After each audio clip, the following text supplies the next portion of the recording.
Watch Dr. Drew's new show at 9 on HLN. Weeknights on HLN. Teens right now are celebrating everything from prom to graduation. School's coming out, being out soon. My kids are getting out of school, going to college. And the parties these days almost always involve alcohol, some with adult supervision and participation. So, I want you to know this. The May issue of the Journal of Studies on Alcohol and Drugs states this. This is a peer-reviewed scientific study. This is not debatable. Teens who drink with adult supervision are more likely to develop problems with alcohol. So, parents, might want to take note of this. Underage drinking also is illegal, even if it's in your own roof. I don't know what other illegal activities you allow in your home. Just curious. So how do you help a teenager handle alcohol? Well, let's call it the right way. Joining us are Bob Forrest, drug counselor from Celebrity Rehab, program we both work on. Thank you, Bob.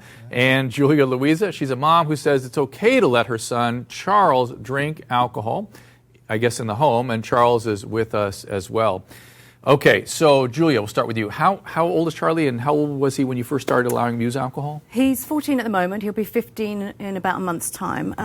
He first had alcohol around the age of 12, 13, but not in the sense of drinking it, one bottle after another kind of thing. It's just... This is the European way? It was diluted at the dinner table or something? Yeah, it is. I mean, that's how I've been brought up. I'm half Greek and half English. Mm-hmm. So with that, I used to have a glass of wine with the food, whichever food it is, on celebratory, Christmases or... I want to talk about the English, the European model in just a second. Charlie, for you, were you curious about alcohol? Was this an important thing for you to do? I didn't think it was important, but I was curious about what it tastes like. I wouldn't have a big jug, or I didn't have like a big wine. I'll have a little sip. Does that give you status amongst your peers that you get to drink at home?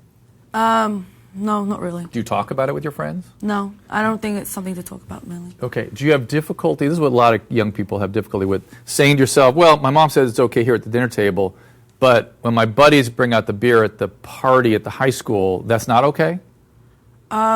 It is not okay, but I wouldn't drink it. I wouldn't use it. I wouldn't really. I'll have a little sip, but I wouldn't chug everything. Wouldn't drink and drive. Two questions, Julia, for you. And this is, I hope you don't mind answering this, but is there any history of alcoholism in his genetic heritage? No, none. Because that makes whatsoever. a big difference, Bob, wouldn't you say? Yeah, the history of alcoholism is a history of families and genetic predisposition, but one of the things that I always bring up, because I've counseled a lot of families in this, especially Seder, that sort of thing, he's not growing up in Greek English culture. He's growing up in America. Mm-hmm. It's like you're taking something and trying to develop it here. Do you understand what I mean? Well, America is a specific culture that has a tremendous drinking and drug problem. No, I appreciate and so that. So do you understand what I'm saying? Well, I do understand it, but here's my concern, and I've had this conversation with many parents, and please don't think I'm singling you out with this, but what I hear is this mythology about the European drinking, whether it's Greek or Italian or French or believe in it a little bit, and you do too. We fight about it a bit, but the fact is, but here's the fact. So it always is. Oh, we teach them when they're young. We dilute it. We teach them how to drink. Right. My question is, how big a problem do you have with alcoholism in Europe, in England, in France? Well, I mean, I'm going more Cyprus, Greek. There's not a huge problem with alcoholism. The fact is, there's a huge problem. In fact, they don't call it. In fact, the death rate from alcohol is 1 out of 25 in this country. It's 1 out of 10 all throughout Western Europe. It's massive. They just don't identify it as such. They just say, well, he's just going to be a drinker. That's just the way it goes. But the deaths from alcohol is massive in Europe and vastly worse than anywhere else on earth, interestingly. Well, my theory being is I figured he was curious. Both my sons were curious.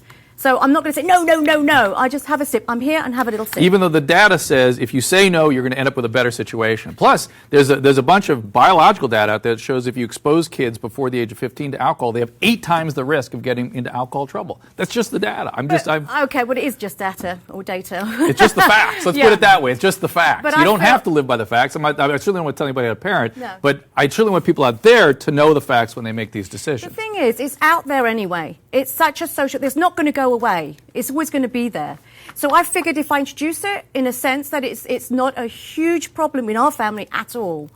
And And both my sons realise it's not the be-all and end-all in a party. You don't need to have alcohol and that may in be, a party. and that may be that they're genetically not prone to any trouble Well, with no, it too. not in Which my- is yeah. So here's a Facebook question: here's for Julius, for you. How can you expect your child to obey the law in other areas if you're willing to allow them to break the laws in this?